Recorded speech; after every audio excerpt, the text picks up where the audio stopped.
Entonces, la lectura que veíamos habla de la iglesia de la Odisea. Vuelvo a repetir, no voy a explicar detalladamente, solamente quiero que nosotros nos concienticemos o nos identifiquemos con la iglesia de la Odisea. La Odisea, amados hermanos, como todos sabemos,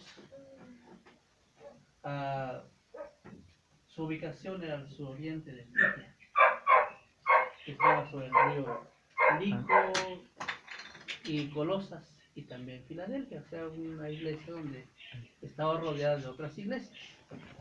Por ahí, por el año 60 después de Cristo, sucede que un terremoto destruyó Colosas, pero ellos no quisieron recibir la ayuda de Roma, del Imperio Romano, para reconstruir la iglesia o sea, la ciudad de la Odisea.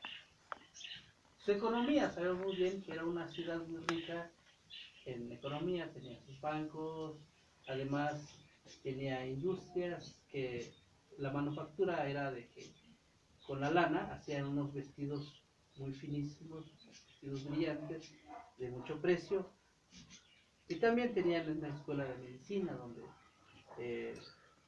producían un polvo que se le aplicaba los ojos del árbol de nardo. Entonces, ellos no tenían necesidad, tenían economía, una iglesia que tenía bancos y no sufría de nada. Pero tenía algo malo, de que allí no habían mantos acuíferos. Tenían que traerlo de Hierápolis, una ciudad a 9 kilómetros. Pero ahí en Hierápolis era una situación, o sea, ese manto acuífero era caliente. Tenían que llevar por tubos en 9 kilómetros. Cuando llegaba a la Odisea, ya ese agua ya no era caliente, pero ni tampoco era fría, o sea, era en un término medio, tibio. Entonces, hermanos, lo que vemos aquí en Apocalipsis dice: escribe al ángel de la iglesia de la Odisea. Digo, hermanos, hermano ministro, mi hermano diácono y todos que estamos aquí, es un ejemplo. Si te llegara un sobre del presidente de la República de aquí de México, Peña Nieto, bueno, nos llena la curiosidad, yo creo, nos invade la curiosidad de decir, bueno, ¿qué nos traerá? Pues ni tardo ni perezoso lo vamos a abrir para ver el mensaje. Ahora, imagínense que si nos llegara un sobre y que dijera remitente, Señor Jesucristo, ¿qué haría? ¿A quién estaba dirigiéndose este mensaje? Escribe a quién? Al ángel, o sea, al ministro, al responsable, al pastor, o si aquí hubieran 10 hermanos, dijera al ministerio que está responsable en la iglesia de Jardines de Morelos. ¿Quién era el que estaba escribiendo? Decíamos, dice, he aquí, dice el amén, el testigo fiel, o sea, nuestro Señor Jesucristo. Dice el 15. Ahora en la carta que llega, ¿cómo dice? Yo conozco a Jesús. Yo conozco a Jesús. Ahora díganme, hermanos, ¿Jesús conoce nuestras obras? ¿Las conoce o no las conoce? Nosotros podemos engañar a quien podamos engañar, pero a Jesús. Entonces él decía, yo conozco tus obras, que no eres ni frío, ni eres caliente, eres en un término medio.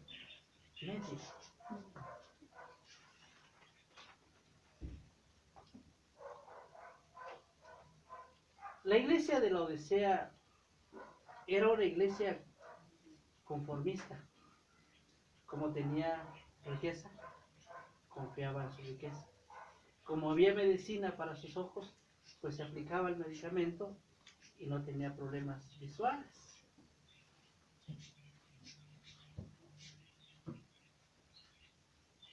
Este mensaje que le está diciendo el Señor Jesús y le dice, yo conozco tus obras, ojalá fueras frío, ojalá fueras caliente. Por ejemplo, en esta época de frío, ¿qué te gustaría tomar a las 8 o 9 de la noche? Un té caliente o un café caliente. Pero si estás en un clima cálido, a mediodía no puedes tomarte un café caliente. Entonces necesitas un vaso de agua fría. Pero si estás en un clima caliente y te dan un vaso de agua tibia, pues no vas a sentir nada agradable. Entonces, eso eran los médicos que hacían en esa ciudad de la Odisea.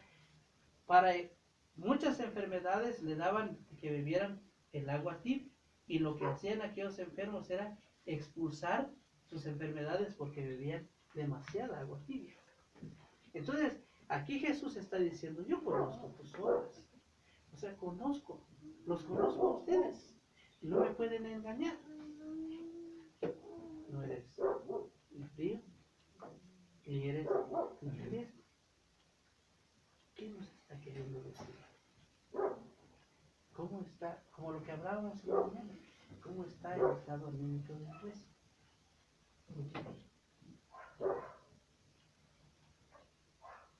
¿Estamos, hermanos, activos? ¿Estamos inactivos? ¿Hacemos o no hacemos? Jesús estaba en los mensajes anteriores que había pasado a las otras iglesias, siempre le daba un halago a la iglesia de Pérgamo, a la iglesia de Efeso, a toda la iglesia de Esmirna, les halagaba primero. Pero aquí no hay halago para la iglesia de la Odisea, sino le dice claramente, tú eres tibio. ¿Por qué, hermanos? ¿Cómo está hoy en día la iglesia? No hablemos local, sino en general. En general.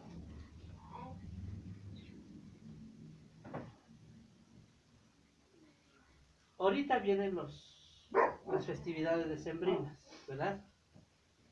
¿Y qué es lo que se alborota la gente? Por ejemplo, ayer fue ¿qué? El Buen Fin. Viene ya diciembre, comienza el comercio para las grandes empresas, los árboles de Navidad, las luces, las esferas, las escarchas, ¿qué más? Lo de Santa Claus, lo de las panaderías, ¿qué es lo que venden, hermanos? Las roscas, lo de los pollos, lo de los guajolotes, los pavos, las canastas navideñas. Ahora, ¿qué pasa con la iglesia? Vamos a involucrarnos. Decía, cuando le dan el niño su juguete en la noche, que le llaman, ¿cómo le llaman ese? Día de... ¿eh? ¿La noche? No, en la noche de... ¿Nochebuena? Nochebuena, creo. Pero ¿cómo le llaman? El 24. Nochebuena. Le dan y dice, ¿quién te trajo? Santa Claus. Pero otro niño dice, lo trajo Papá Noel, ¿verdad? Pero lo está diciendo claro. Lo trajo Papá. No él. O sea, el que lo llevó fue el papá. Pero le engañó. Lo trajo Papá Noel. ¿Sí? Pero en las televisiones, ahí ven ustedes aquel que dice que ya pasó a Australia, que ya pasó esto, miren los renos. O sea, hermanos, son cosas que el mundo hace que la iglesia pierda qué cosa, su cauce.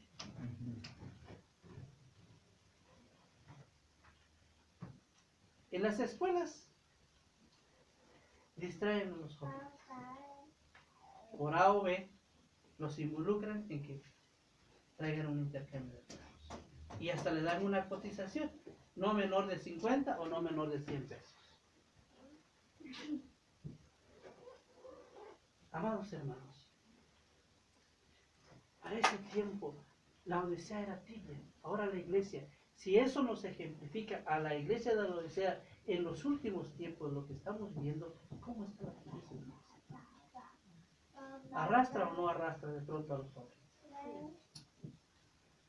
Por eso decía, hermanos, en el Evangelio de Marcos 7, 7 al 9, este pueblo cómo me honra. De labios. Porque su corazón, ¿dónde está? Lejos. Está lejos de mí, está muy retirado, está muy lejos. Porque en obedecer el mandamiento de Dios, obedece ¿qué cosa? Los mandamientos de hombres. Decía mi hermano, ¿verdad? Hace ratos, de los aguinaldos. El que recibe su aguinaldo, ¿en dónde lo invierte, hermanos? Las fiestas. Y ya cuando terminan las fiestas, el dinero que le dieron no le sobró, hasta ya sacó a préstamo. Pero hermanos, nosotros, como hijos de Dios, como iglesia de Dios, tenemos que motivarnos para avanzar, para luchar en contra de esto. No demos lugar, hermanos, a que nos arrastre el mundo. No demos lugar. A pesar de que estamos en la etapa de la Odisea, pero nosotros tenemos que tener una visión de alcanzar la vida eterna. Porque el Señor Jesús lo dijo, yo conozco tus obras. No eres ni frío, ni eres ni caliente. O sea, vas a la iglesia, sí vas a la iglesia, pero vas también, acaricias el mundo. Vas a la iglesia, cantas tu canto. Sales de la iglesia, pones tu audífono y llevas tu musiquita. ¿Verdad? O sea, hermanos, estamos en un entredicho, ¿verdad? No sé si aquí pasa. Pero en la iglesia donde he visitado, hermanos,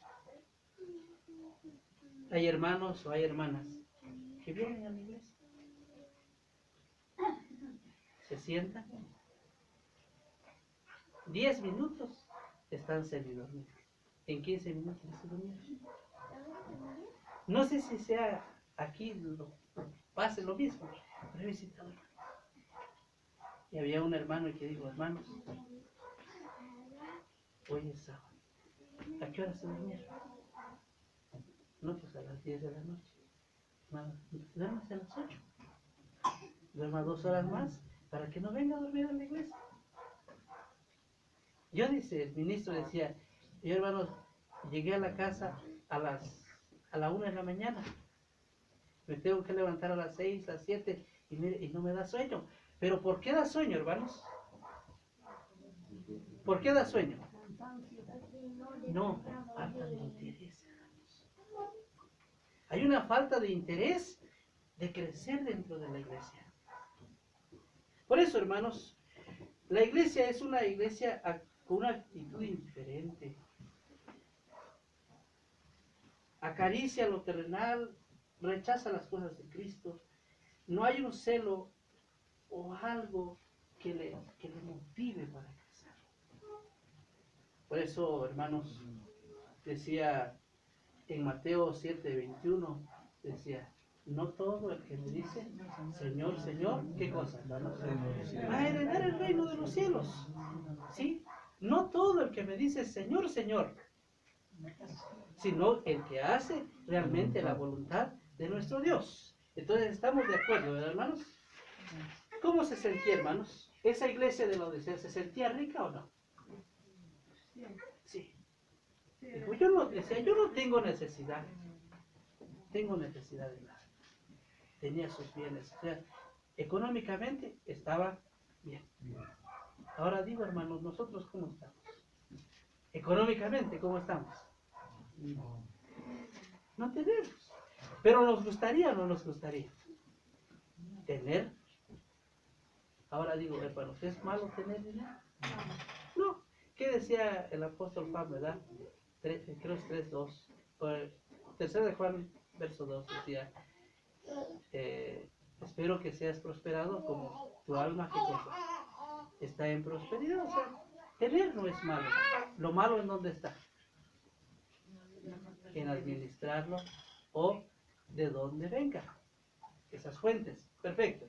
Pero la iglesia de la Odisea confiaba en sus bienes, en sus riquezas. Decía, soy rico. Se sentía autosuficiente. Oye, hermano, ¿cómo nos sentimos nosotros? Espiritualmente. ¿Nos sentimos ricos o nos sentimos pobres? ¿Ah?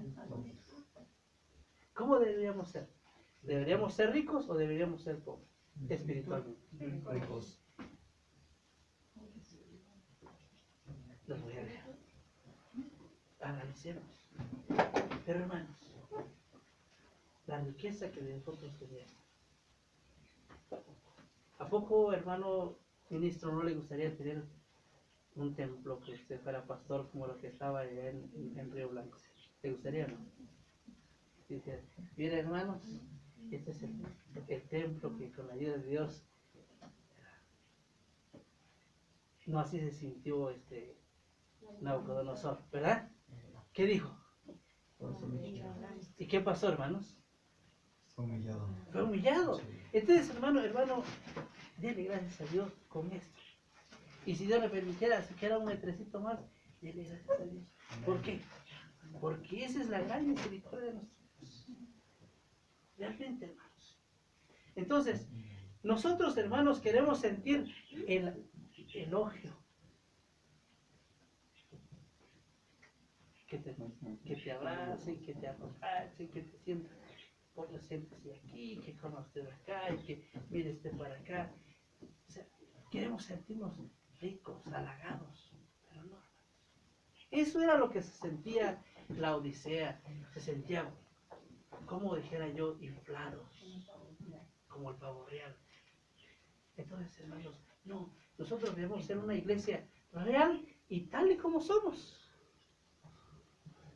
A como somos. Por eso, hermanos,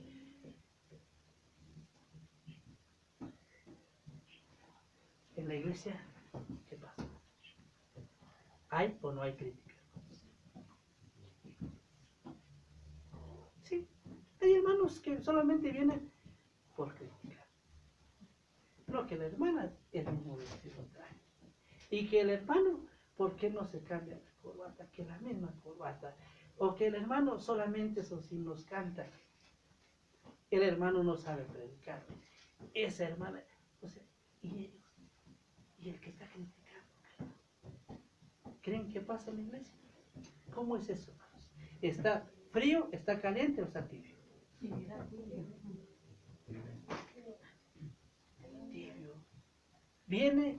Solamente viene por costumbre, por criticar, por juzgar, se va y salió como que si no hubiera venido a la iglesia. Entonces nosotros, aquí, hermanos, venimos por qué? ¿Por devoción o por costumbre?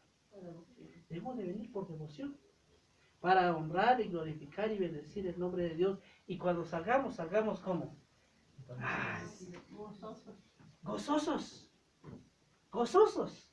Realmente yo, me llenó de nostalgia lo que ustedes nos compartieron.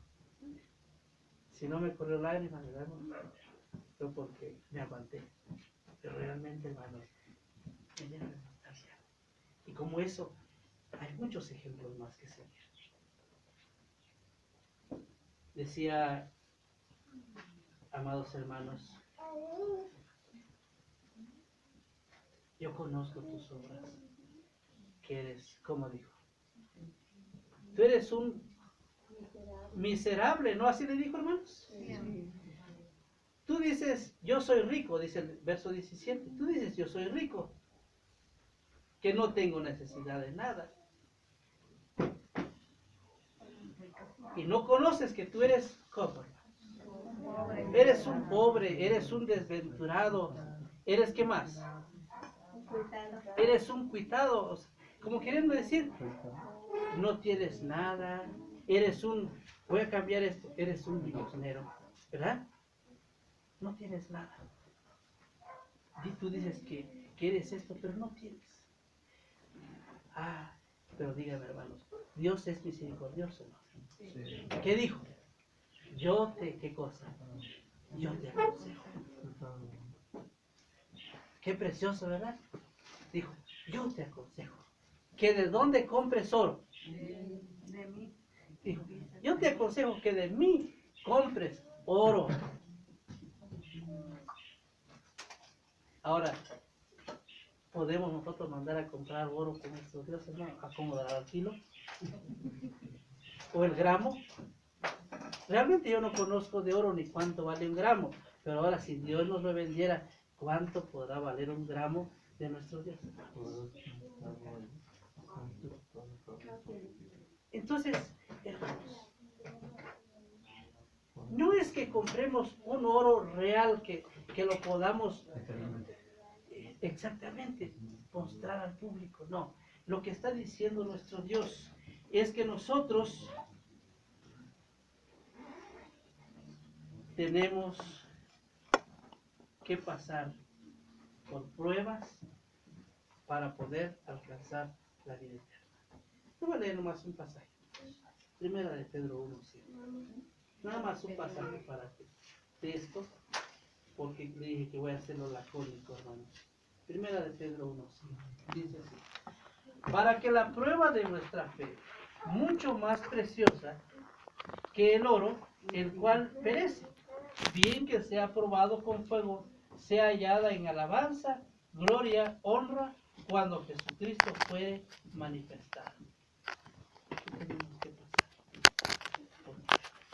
¿Cuántos de nosotros hemos sido probados?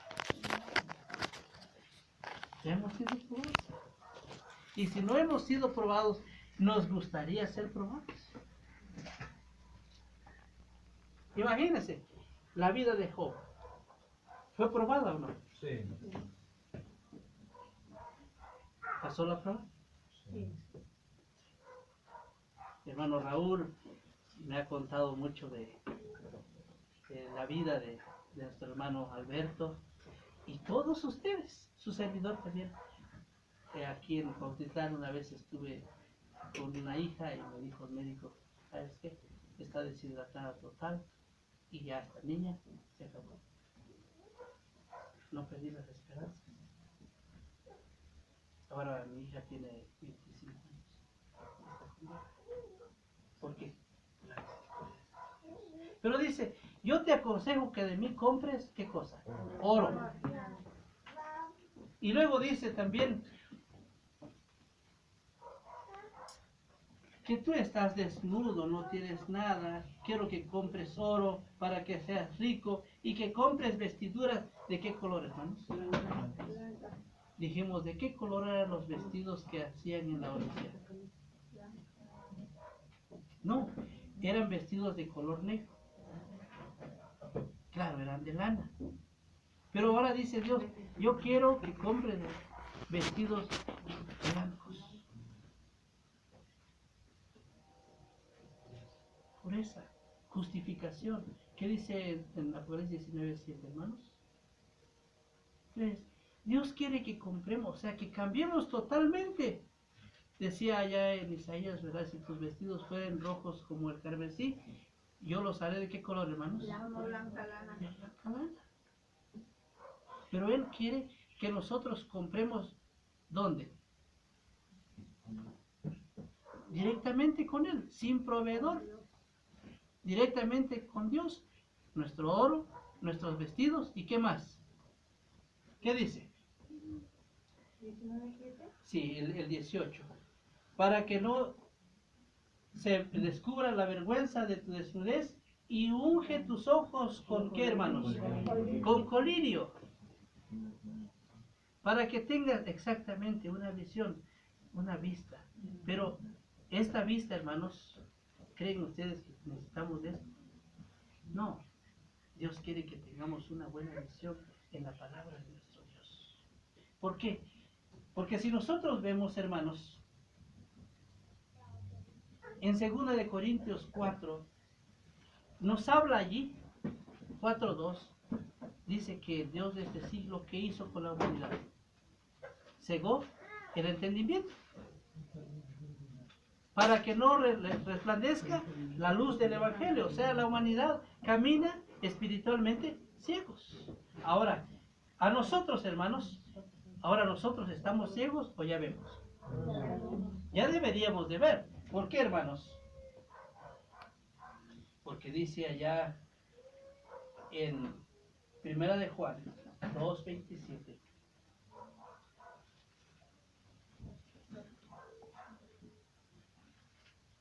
Y 28.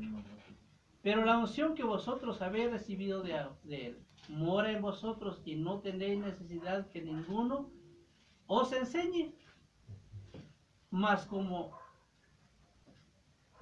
la unción misma os enseña de todas las cosas y es verdadera y no es mentira, así como os he enseñado, perseveraréis en Él. Ahora, hijitos, perseverad en Él, para que cuando apareciere tengamos confianza y no seamos confundidos de Él en su venida. Dice que Dios nos ha ungido y el Espíritu de Dios mora en nosotros y ya no hay necesidad que nadie nos enseñe. ¿Por qué? Porque nosotros podemos, ¿qué cosa? Escudriñar las Escrituras. Ese colirio, ese ungüento que Dios nos está dando, es que nosotros abramos esa inteligencia, esa sabiduría de poder discernir su bendita palabra. ¿Por qué? Quiero invitarles allá en 1 de Corintios 2:11. 1 de Corintios 2:11. Ya lo tenemos, hermanos. Dice así: porque ¿quién de los hombres sabe las cosas del hombre? Sino el espíritu del hombre que está en él. Así, tampoco nadie conoció las cosas de Dios, sino ¿quién, hermanos? El Espíritu de Dios. ¿Y nosotros qué? Hemos recibido no el espíritu del mundo, sino ¿qué espíritu hemos recibido, hermanos? El Espíritu de Dios, para que nosotros conozcamos lo que Dios nos ha dado, lo cual también hablamos, no con doctas palabras de humana sabiduría, más con doctrina del Espíritu, acomodando lo espiritual con lo espiritual. Dios nos está dando, primero, prueba, luego, la justificación, nuestros vestidos, y ahora nos da también su enseñanza, su palabra, su conocimiento, la sabiduría. ¡Qué bendición! En el verso 19 de Apocalipsis dice: yo reprendo y castigo a quienes, hermanos, a los que amo. ¿Les gustaría a ustedes que Dios les reprendiera? ¿Nos gusta que Dios nos reprenda, hermanos? Bueno, a mí sí me gustaría que me reprenda. ¿Por qué? ¿Por qué nos reprendería Dios? ¿Porque nos ama o porque no nos ama? Nos aman. ¿Cuántos de nosotros hemos sufrido un regaño o una nalgada o de aquellos tiempos cuando nuestros padres eran más duros con el látigo, que quedaba las señas Marcado. marcado? Pero después de mucho tiempo Eso, hermanos, nos ha ayudado. Por eso, hermanos, yo quisiera invitarles a que veamos allá en Hebreos 12, 12:5. Si alguien lo tiene, hermanos, puede hacerlo. 12:5 de Hebreos dice así: 12:5 en adelante. al 11. Estáis ya olvidados de la exhortación que como con hijos habla con vosotros diciendo: Hijo mío, no menosprecies el castigo del Señor, ni desmayes cuando eres de él reprendido, porque el Señor al que ama castiga, y azota a cualquiera que recibe por castigo. Si sufrís el castigo, Dios se os presenta como a hijos, porque ¿qué hijo es aquel a quien el Padre no castiga? Mas si estáis fuera del castigo, del cual todos han sido hechos participantes, luego sois bastardos y no hijos. Gracias, hermano. Si nosotros no somos castigados, si nosotros no somos reprendidos, ¿somos hijos, hermanos? No, ¿O somos bastardos? bastardo. Entonces, ¿qué queremos ser? Hijos. Hijos. Entonces, si somos hijos de Dios, tenemos que recibir, ¿qué cosa? El llamado de atención, porque Dios nos amonesta. Dice, hermanos, así el 9 en adelante. Por otra parte, tuvimos por castigadores a los padres de nuestra carne, o sea, nuestros padres reales. Y los reverenciamos, los respetamos, ¿verdad? ¿Por qué no obedeceremos mucho mejor al Padre de los espíritus y viviremos? Y aquellos, a la verdad, por pocos días nos castigaban como a ellos les parecía más. Mas para lo que nos es provechoso, para que recibamos su, ¿qué cosa, hermanos? Santificación. Es verdad que ningún castigo al presente parece ser causa de gozo, sino de qué, hermanos? Mas después da fruto apacible de justicia a los que son ejercitados. ¿A quién les gusta que nos castiguen, hermanos? Nadie. Pero si nos castigan es para el puesto. Entonces, hermanos, la iglesia de la Odisea, Dios va a amonestar. Y esa iglesia de la Odisea en el cual es presente hoy en día, también Dios nos amonesta y nos castiga y nos llama la atención. ¿Por qué? Porque Dios nos ama. Ahora, ya para terminar el siguiente verso, hermanos, dice el 20. He aquí, yo estoy en donde. He aquí yo estoy a la puerta y llamo. Dígame, hermanos, a ver, nosotros lo aplicamos este mensaje, este pasaje, cuando vamos a evangelizar, ¿verdad? Y decimos que mira, Dios te está tocando la puerta de tu corazón. No, este mensaje, ¿a quién era? ¿No acaso era la iglesia de la Odisea? Sí, ¿Y quiénes conforman la iglesia de la Odisea? ¿No acaso nosotros? la iglesia actual. Entonces, ¿dónde está Jesús, hermanos? ¿Dónde lo tenemos Jesús? Afuera. Allá está. Y Él está. Y aquí yo estoy a la puerta y llamo. Si alguno oyere mi voz, abriere la puerta, entraré con quién.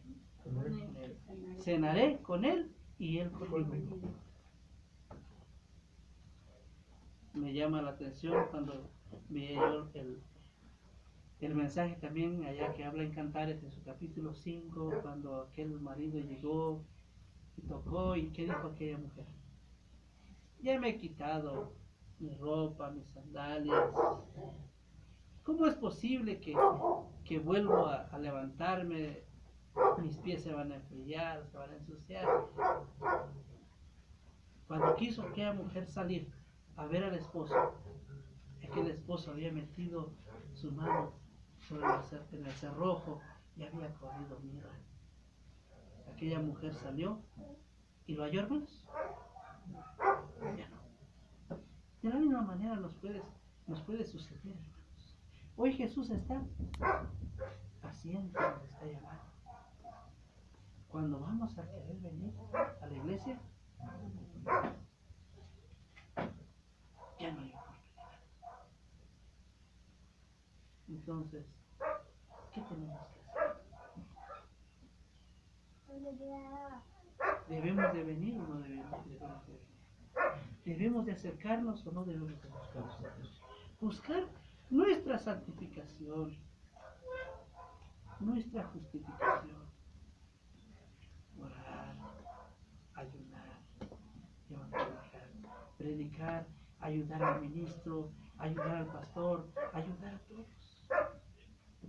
¿Por qué? Porque ¿dónde es mejor que hagamos tesoros? ¿En el cielo o aquí en la tierra? El cielo. Mejor. ¿Por qué? Allá la polilla y el orín no corrompen. Pero aquí sí. Amados hermanos, por último decía, al que venciere, yo le daré que se siente conmigo en donde, así como yo he vencido y me he sentado. ¿Le gustaría o no les gustaría sentarse al lado de Jesús? Por ejemplo, un ejemplo. Si viniera un gobernador del Estado de México y viniera aquí a Ecatepec y de pronto le llamara, a ver, pues siéntese conmigo. ¿Le gustaría a usted? ¿Ah? No, yo estoy seguro que si tiene artritis, ahí se le quita la artritis y brinca y está en el escenario y se sienta. ¿Verdad? Le gustaría que las selfies y todo ahí, y que salir en las redes sociales. Humanamente. Ahora, no nos gustaría estar al lado de Jesús. Sentir aquel apapacho, aquel abrazo. Y venir bendito de mi Padre, ¿verdad? Heredad, ¿qué cosa? El reino preparado para nosotros. Pero Él nos ama y nos está llamando.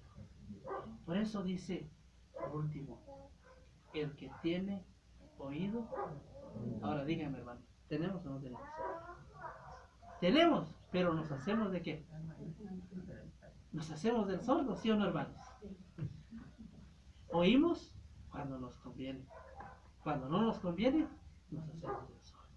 Pero hermanos, yo quisiera, yo amonesto, y gracias mi hermano, gracias mis hermanos que estuve con ustedes, pero sí amonesto, hermanos, de que seamos una iglesia creciente que en la próxima vez que venga ya no seamos estos, tal vez 5 más, 10 más, pero todo ponerlo en las manos de nuestro Dios. Que Dios nos bendiga, hermanos. Pásale.